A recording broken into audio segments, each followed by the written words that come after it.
നമ്മുടെ മനസ്സിൽ നെഞ്ചേറ്റാറില്ല. നമുക്കറിയാം, കൂട്ടുകാരി മൂന്നായാലും മണ്ടൻ മുത്താപ്പിലായാലും ഇവരെല്ലാവരും തന്നെ നമ്മുടെ ദൈനംദിന ജീവിതത്തിൻ്റെ ഓരോ അടലുകളിലും ഇങ്ങനെ നിറഞ്ഞു നിൽക്കുകയാണ്. എന്തുകൊണ്ടാണ് ബഷീറിൻ്റെ സാഹിത്യത്തിന് അത്തരത്തിലുള്ള ഒരു അനുഭവം ഉണ്ടായിട്ടുള്ളത്? നമ്മുടെ എഴുത്തുകാർ മനസ്സിലാക്കേണ്ട ഒരു യാഥാർത്ഥ്യമാണ്. കാരണം ഒരു പുസ്തകം എത്രമാത്രം കോപ്പി വിറ്റുപോയി എന്നുള്ളതല്ല, ഒരു എഴുത്തുകാരന് എന്തുമാത്രം അംഗീകാരം സാംസ്കാരിക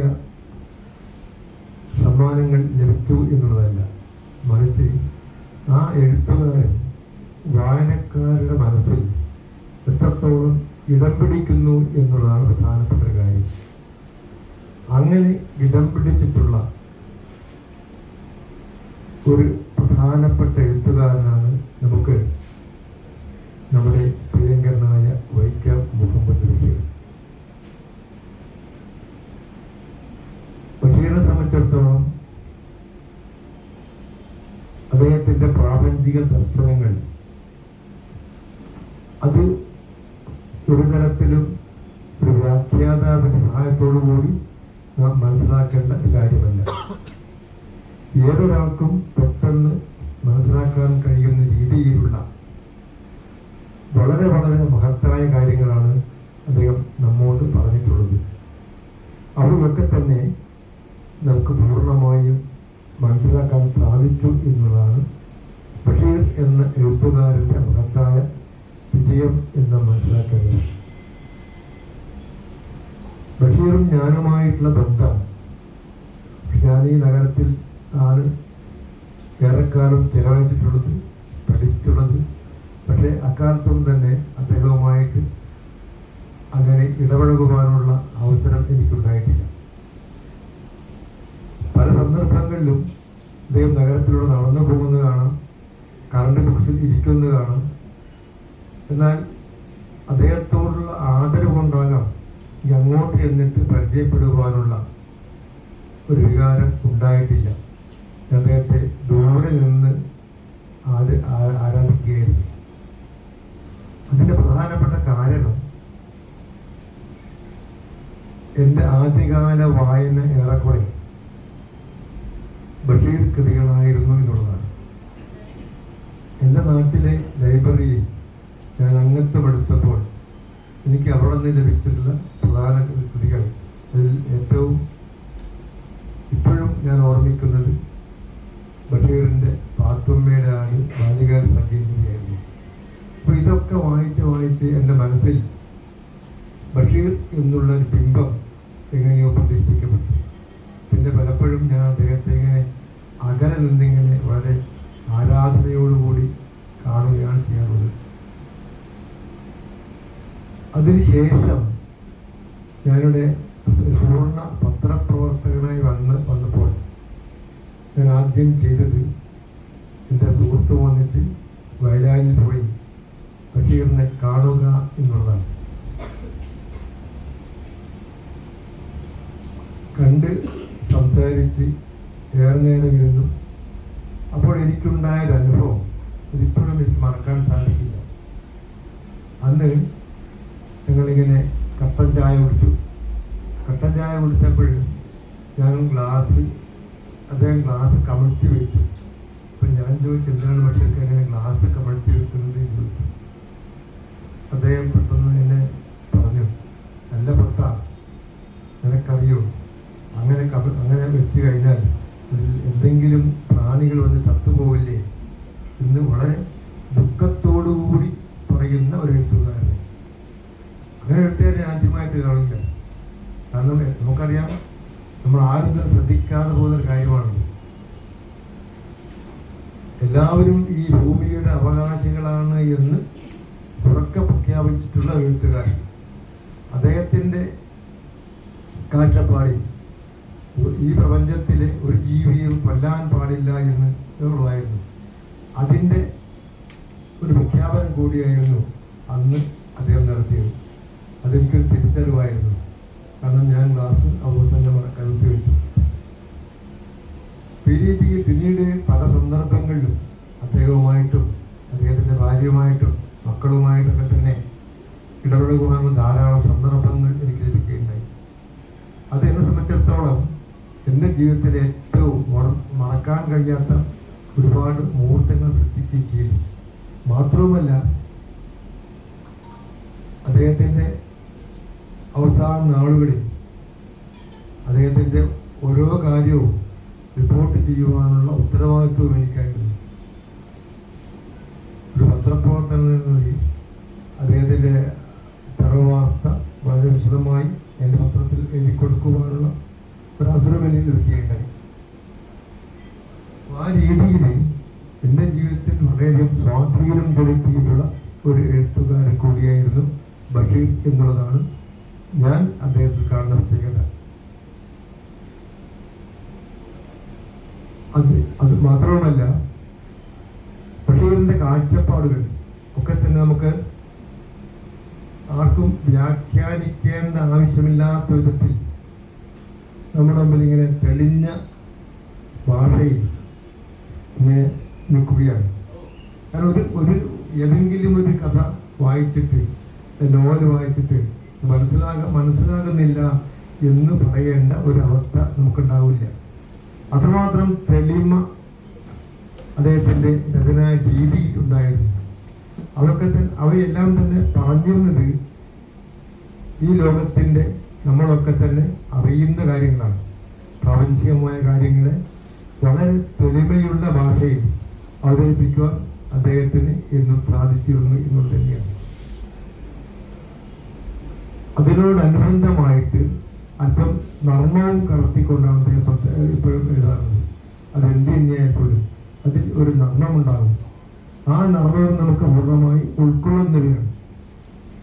നമ്മുടെ ഇക്കാലത്ത് ഇത്തരം നർമ്മങ്ങളും ലാളിത്യവുമൊക്കെ തന്നെ സാഹിത്യത്തിൽ നിന്ന് വളരെ വളരെ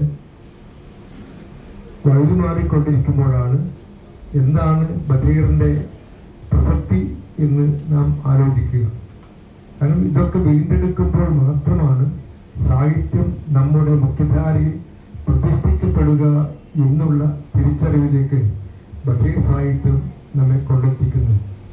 അദ്ദേഹത്തിൻ്റെ വളരെ ശ്രദ്ധേയമായ ഒരു കഥയുണ്ട്. ആ കഥയുടെ പേര് ഭൂമിയുടെ അവകാശികൾ എന്നുള്ളതാണ്. അദ്ദേഹം ബേപ്പൂരിൽ സ്ഥലം മേടിച്ചു. അവിടെ താമസമാക്കിയതിന് ശേഷം ആ സ്ഥലത്ത് ധാരാളം പാമ്പുകളും കീരികളും ഒക്കെ ഉണ്ടായിരുന്നു. അപ്പോൾ ഇതൊക്കെ തന്നെ ഒരു പരിധിവരെ ദ്രോഹിക്കുന്ന ജീവികളാണ് എന്ന് കണ്ടതുകൊണ്ട് അദ്ദേഹത്തിൻ്റെ ഭാര്യ അദ്ദേഹത്തോട് നിരന്തരം ആവശ്യപ്പെടുകയുണ്ടായി.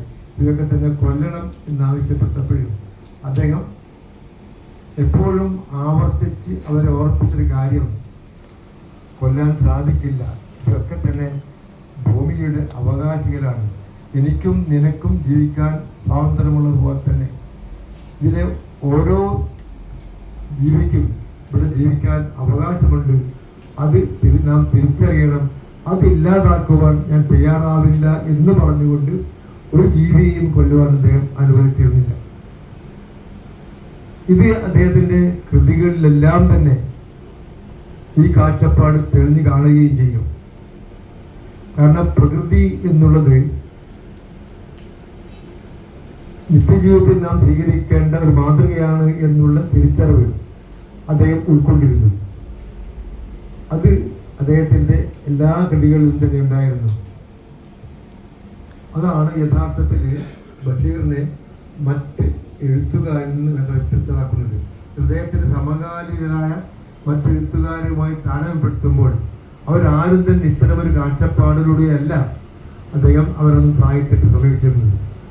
സാഹിത്യത്തെ അവരൊക്കെ തന്നെ വളരെ വ്യക്തിപരമായിട്ടാണെങ്കിൽ പോലും ബഷീറിൻ്റെ കാഴ്ചപ്പാടുകളിലൊക്കെ തന്നെ ഈ വ്യക്തിപരമായ ആശയത്തിൽ കവിഞ്ഞുകൊണ്ട് ഒരു പൊതുബോധം വല്ലാതെ കടന്നു വരുമായിരുന്നു. ആ പൊതുബോധത്തിൻ്റെ പശ്ചാത്തലത്തിലാണ് ബഷീർ സാഹിത്യത്തെ നാം വിലയിരുത്തേണ്ടത്. ഇന്നും നാം ബഷീർ സാഹിത്യത്തെ മാനിക്കുവാനുള്ള പ്രധാനപ്പെട്ട കാരണവും തന്നെയാണ്. മാത്രവുമല്ല ബഷീർ ഒരിക്കൽ പോലും തനിക്ക് അറിയാത്ത ഒരു കാര്യത്തെ സംബന്ധിച്ച് ഒന്നും എഴുതിയിട്ടില്ല എന്നുള്ളതാണ്. തനിക്ക് ബോധ്യം വന്ന് താൻ ഏറ്റവും മനസ്സിലാക്കുന്ന കാര്യങ്ങൾ മാത്രമേ അദ്ദേഹം സാഹിത്യത്തിൽ കൊണ്ടുവരുവാനുള്ളൂ. ഇത് പാത്തുമ്മയുടെ ആടായാൽ പോലും ബാല്യകാല സഖിയായാൽ പോലും ഇതിലൊക്കെ തന്നെയും തനിക്ക് സത്യപരിതമായ അനുഭവങ്ങളെ അദ്ദേഹം സാഹിത്യത്തിലേക്ക് കൊണ്ടുവരുവാൻ എന്നും താല്പര്യം കാട്ടിയിരുന്നു. അപ്പോൾ ഈ രീതിയിൽ തൻ്റെ സ്വകീയമായ അനുഭവങ്ങളെ ഇത്ര തന്മയത്വത്തോടുകൂടി സാഹിത്യത്തിൽ പരിവർത്തനപ്പെടുത്തിയ ഒരു എഴുത്തുകാരൻ ബഷീറിനെ പോലെ മറ്റാരും ഇല്ല എന്നും നാം മനസ്സിലാക്കേണ്ടതാണ്. അതാണ് ബഷീറിൻ്റെ ഏറ്റവും വലിയ പ്രത്യേകത ഞാൻ കാണുന്നത്. ബഷീർ ഒരിക്കൽ പോലും അദ്ദേഹത്തിൻ്റെ ഒരു കൃതി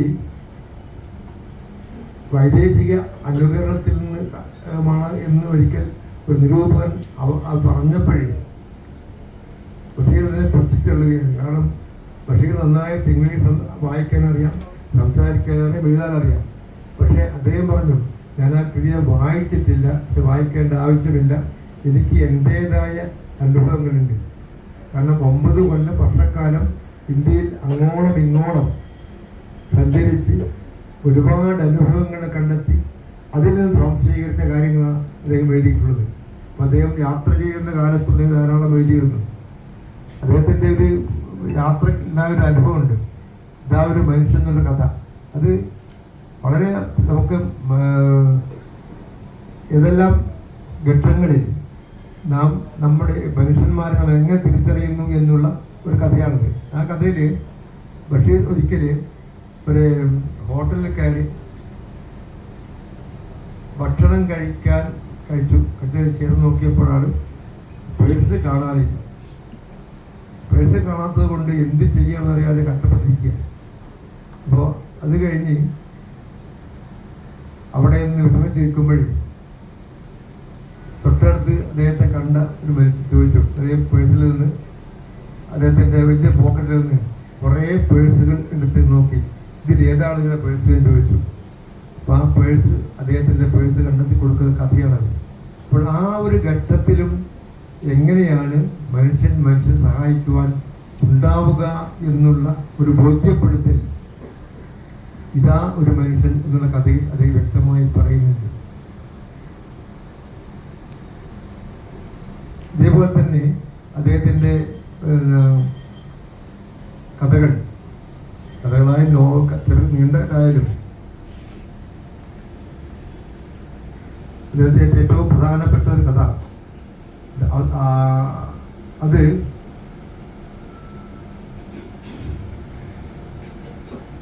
ഒരുപക്ഷെ മലയാളത്തിൽ അത്രയൊന്നും ആ മേഖലയിലേക്കൊന്നും ആരും എഴുതാതിരുന്ന കാലത്ത് ഒരു എന്നെ സംബന്ധിച്ചിടത്തോളം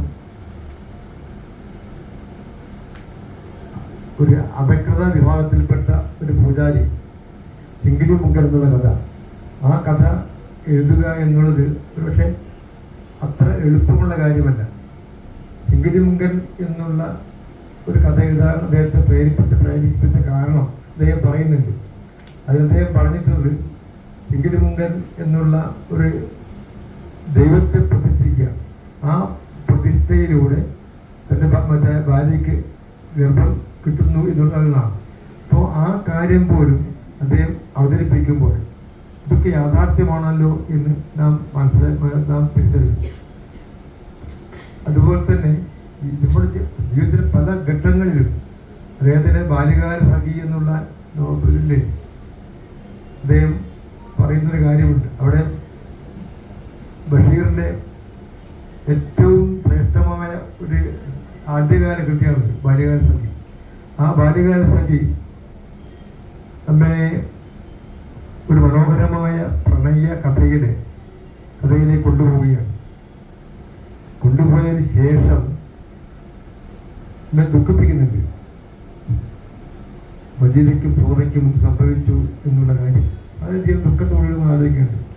ഇക്കാലത്ത് ഒരുപക്ഷെ മലയാളത്തിലിറങ്ങിയ ഏറ്റവും നല്ല പ്രണയകഥ എന്ന് വേണമെങ്കിൽ നമുക്കതിനെ വ്യാഖ്യാനിക്കാൻ കഴിയും. ഇതേപോലെ തന്നെ ഒരുപാട് കഥകൾ ബഷീർ നമുക്ക് തന്നിട്ടുണ്ട്.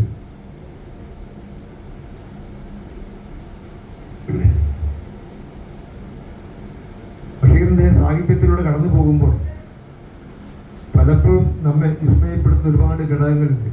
അതിൽ നമ്മൾ മറ്റാരും കാണാത്ത രീതിയിലുള്ള ഒരു കണ്ടെത്തലുകൾ അദ്ദേഹം കണ്ടെത്തുന്നതുകൊണ്ടാണ്. അതാണ് ഒന്നും ഒന്നും ഇമ്മണി വലിയ ഒന്ന് എന്നുള്ള കണ്ടെത്തൽ. ഇതൊന്നും നമ്മുടെ ഏറ്റവും പരാമർശിക്കപ്പെടുന്ന ഇന്നും ഒന്നും ഇമ്മണി വലിയ ഒന്ന് എന്നുള്ള ആ ഒരു തിരിച്ചറിവ് ബഷീറിന് എങ്ങനെയുണ്ടായി എന്ന് സംബന്ധിച്ച് അദ്ദേഹം എഴുതിയിട്ടുണ്ട്.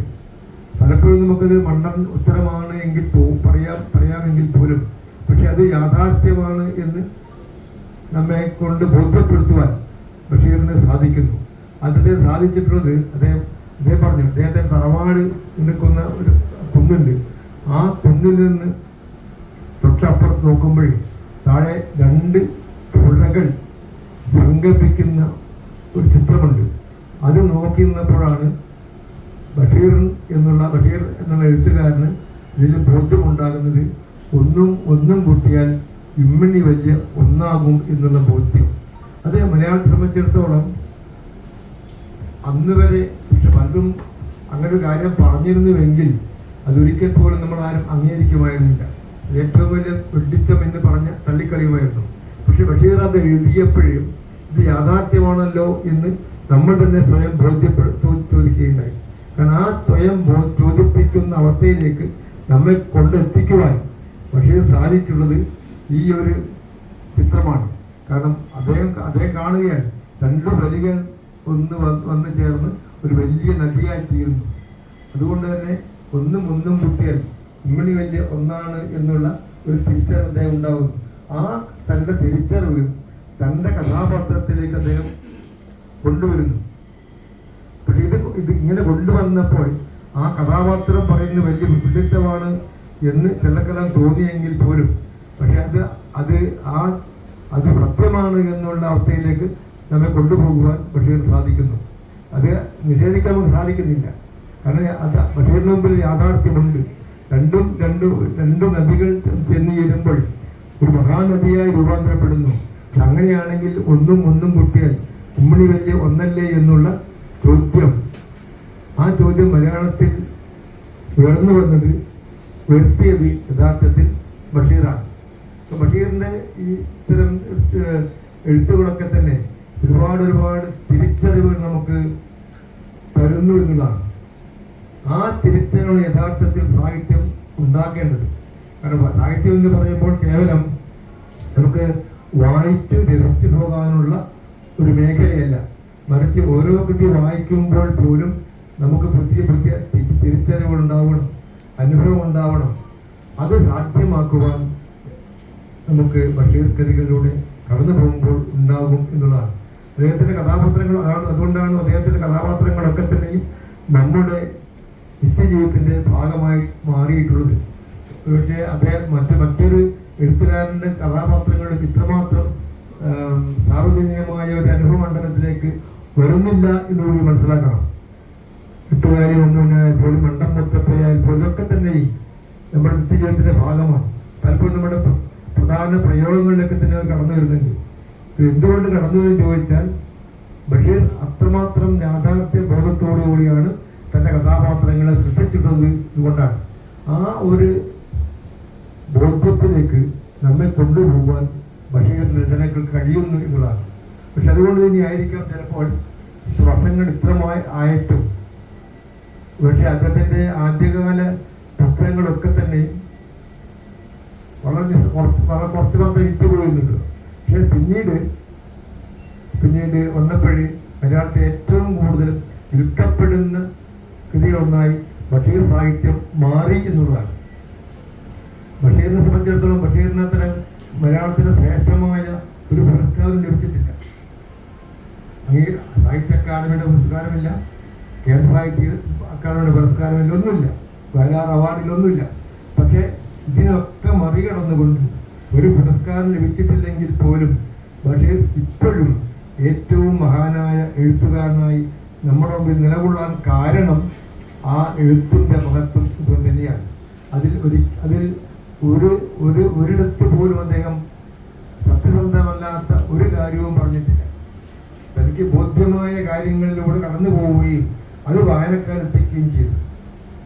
അതിനു പുറമെ കൃത്യമായ രാഷ്ട്രീയവും അദ്ദേഹത്തിൻ്റെ കൃതികളിലുണ്ടായിരുന്നു. അദ്ദേഹം നമുക്കറിയാം, അദ്ദേഹം CPക്കെതിരെ പടപൊരുതി സമരം ചെയ്തു. അദ്ദേഹം ജയിലിലായി. മാത്രമല്ല അദ്ദേഹത്തിന് ഏറ്റവും വലിയ അനുഭവം ഗാന്ധിയെ തൊടുക എന്നതാണ്. ഗാന്ധി വൈക്കം സത്യാഗ്രഹകാലത്ത് വൈക്കത്ത് വന്നപ്പോഴും ആ വളരെ കുട്ടിയായ ബഷീർ ഗാന്ധിയെ തൊടാൻ വേണ്ടി വൈക്കം ജെട്ടിയിലേക്ക് കടന്നിയെന്നും അങ്ങനെ ഗാന്ധിയുടെ കൈ തൊടുന്നൊരു അനുഭവമുണ്ട്. എന്നിട്ട് അദ്ദേഹം ബഷീർ വന്ന് ഉമ്മയോട് പറയുന്നു, ഉമ്മ വളരെ സന്തോഷത്തോടു കൂടി, ഉമ്മ ഞാൻ ഗാന്ധിയെ തൊട്ടു എന്നതാണ്. ഇത് യഥാർത്ഥത്തിൽ ബഷീറിൻ്റെ രാഷ്ട്രീയ ബോധ്യമാണ് വെളിപ്പെടുത്തുന്നത്. അത്തരം രാഷ്ട്രീയ ബോധ്യം അദ്ദേഹത്തിൻ്റെ എല്ലാ രചനകളിലും ഉണ്ടായിരുന്നു എന്നും ഇവിടെ മനസ്സിലാക്കണം. ഒരിക്കൽ പോലും ഒരു അരാഷ്ട്രീയമായ രചനയിലൂടെയല്ല ബഷീർ കടന്നുപോയിട്ടുള്ളത്. ആ ഒരു രാഷ്ട്രീയം തന്നെയാണ് ചിങ്കിടിമുങ്കൻ എന്നുള്ള കഥയിലും മറ്റു പല കഥകളും തെളിഞ്ഞു കണ്ടിട്ടുള്ളത്. അതുകൊണ്ട് തന്നെയായിരിക്കാം ചിലപ്പോൾ അദ്ദേഹത്തിൻ്റെ രചനകൾക്കെല്ലാം തന്നെ ഒരു കാലാധിപത്യമായ സ്വഭാവം ഉണ്ടാകാൻ കാരണം തന്നെ. കാരണം അദ്ദേഹം അതാത് കാലത്തുള്ള സംഭവങ്ങളെ മാത്രം മുൻനിർത്തിക്കൊണ്ടുള്ള രചനയായിരുന്നത്. മറിച്ച് മാനവികത എന്നുള്ളത് ഏത് കാലത്തും നമുക്ക് തള്ളിക്കളയാൻ കഴിയാത്തൊരനുഭവമാണ്, ഒരു കാഴ്ചപ്പാടാണ്. ആ മാനവികതയെ കൃത്യമായിട്ട് തന്നെ രചനയിലേക്ക് കൊണ്ടുവരുവാനും അത് സംബന്ധിച്ച് എല്ലായ്പ്പോഴും തൻ്റെ രചനകളോട് ആവർത്തിക്കാൻ അദ്ദേഹത്തിന് സാധിച്ചിട്ടുണ്ട്. ഈ മാനവിക ദർശനം പക്ഷേ മലയാളത്തിൽ ഇത്രമാത്രം തെളിമയോടെ പ്രവർത്തിച്ച ഒരു എഴുത്തുകാരൻ ബഷീറിനെ പോലെ മറ്റാരും ഇല്ല എന്നുകൂടിയാണ് പലപ്പോഴും നമുക്ക് കണ്ടിട്ടുള്ളത്. പക്ഷെ അതുകൊണ്ടായിരിക്കാം വർഷമെത്ര കഴിഞ്ഞിട്ടും ഇന്നും ബഷീർ നമ്മുടെ മുമ്പിൽ ഒരു വിസ്മയമായി നിലകൊള്ളുന്നത് എന്ന് മനസ്സിലാക്കുന്നത്. കാരണം അവല്ല ഇപ്പോൾ ഏറ്റവും പടയിരിക്കുന്ന എൻ്റെ മുമ്പിലിരിക്കുന്ന ഏറ്റവും പുതിയ തലമുറയിലെ കുട്ടികളാണ്. അവർക്ക് പോലും ബഷീർ പ്രിയപ്പെട്ട എഴുത്തുകാരനാണ്. ഒരാളും ബഷീറിനെ കണ്ടിട്ടില്ല, ബഷീറിനെ പറ്റി കേട്ടിട്ടേ ഉള്ളൂ. പക്ഷെ അപ്പോഴും അവരുടെ മനസ്സിൽ ബഷീർ എന്നുള്ള മഹാസാഹിത്യകാരൻ ഉണ്ട് എന്ന് അവർ മനസ്സിലാക്കുന്നു. അതൊരു എഴുത്തുകാരെ സംബന്ധിച്ചിടത്തോളം വലിയൊരു അനുഭവം തന്നെയാണ്. പക്ഷെ നമ്മുടെ പുറംനാടുകളിൽ അപ്പോഴൊരു അനുഭവം ഉണ്ടായിരിക്കും. ഒരുപാടുണ്ട്. മാക്സിം ഗോർക്കിയുടെ ഓർമ്മകൾ വളരെ ഇപ്പോഴും കൊണ്ടെടുക്കുന്ന ഒരുപാട് ആളുണ്ട്. അതിൻ്റെ അർത്ഥത്തിൽ ഒരുപാട് എഴുത്തുകാരുണ്ട്, പുറംനാടുകളുണ്ട്. പക്ഷെ ഈ കേരളത്തിൽ ബഷീറിനെ പോലെ ഈ രീതിയിൽ വായനക്കാരുടെ മനസ്സിൽ ഇത്രമാത്രം സ്ഥിരപ്രതിഷ്ഠ നേടിയ ഒരു എഴുത്തുകാരൻ മറ്റാരുമില്ല എന്ന യാഥാർത്ഥ്യം തന്നെയാണ്. അതുണ്ടാകാൻ കാരണം അദ്ദേഹത്തിൻ്റെ രചനാരീതി തന്നെയാണ്. ആ രചനാരീതി എന്താണെന്ന് സൂക്ഷ്മമായി കണ്ടെത്തി മനസ്സിലാക്കേണ്ട ഉത്തരവാദിത്വം പുതിയ തലമുറയ്ക്കുണ്ട് എന്നതാണ്. നമ്മളൊക്കെ തന്നെ സോഷ്യൽ മീഡിയയിലൂടെയും മറ്റും കടന്നു പോകുമ്പോൾ നമ്മൾ ഒരിക്കൽ പോലും നല്ല കൃതികളെ കണ്ടെത്താൻ ശ്രമിക്കുന്നില്ല. നമ്മൾ അതിൻ്റെയൊക്കെ തന്നെ ഒരു അല്ലാത്ത ആകർഷണത്തിൽപ്പെട്ട് നമ്മുടെ തിരിച്ചറിവുകളൊക്കെ തന്നെ അതിനുവേണ്ടി നമ്മൾ വിട്ടുകൊടുക്കേണ്ടിയുണ്ട് പലതും. അത് മാറിക്കൊണ്ട് യഥാർത്ഥ സാഹിത്യത്തെ കണ്ടെത്തുവാൻ നമ്മുടെ തലമുറ തയ്യാറാകണം എന്നുള്ളതാണ് ഇവിടെ ഇരിക്കുന്ന പ്രിയപ്പെട്ട വിദ്യാർത്ഥിനികളോട് എനിക്ക് പറയാനുള്ളത്. നല്ല കൃതികൾ കണ്ടെത്തുക, നല്ല വായനയിലൂടെ കണ്ടെത്താൻ ശ്രമിക്കുക. അപ്പം അവിടെ നമുക്ക് ബഷീറിനെ പോലുള്ള ഒരുപാട് എഴുത്തുകാരുണ്ട്. ആ വായന നമ്മെ ഒരിക്കൽ പോലും നിരാശപ്പെടുത്തില്ല എന്ന് തറപ്പിച്ച് പറയുവാൻ ഞാൻ ആഗ്രഹിക്കുന്നു. അതിനുമായി സംസാരിക്കുന്നില്ല. ഏതായാലും ഇത്തരത്തിലുള്ള ഒരു അവസരം എനിക്ക് ലഭിച്ചതിൽ സന്തോഷമുണ്ട്. എനിക്കേറെ ആദരണീയനായ പ്രിയപ്പെട്ട ബഷീറിനെ ഒരു വേദിയിൽ അനുസരിക്കാനുള്ള അവസരം ലഭിച്ചതിൽ ഞാൻ ബീക്കനോട് നന്ദി പറയുകയാണ്. നമസ്കാരം.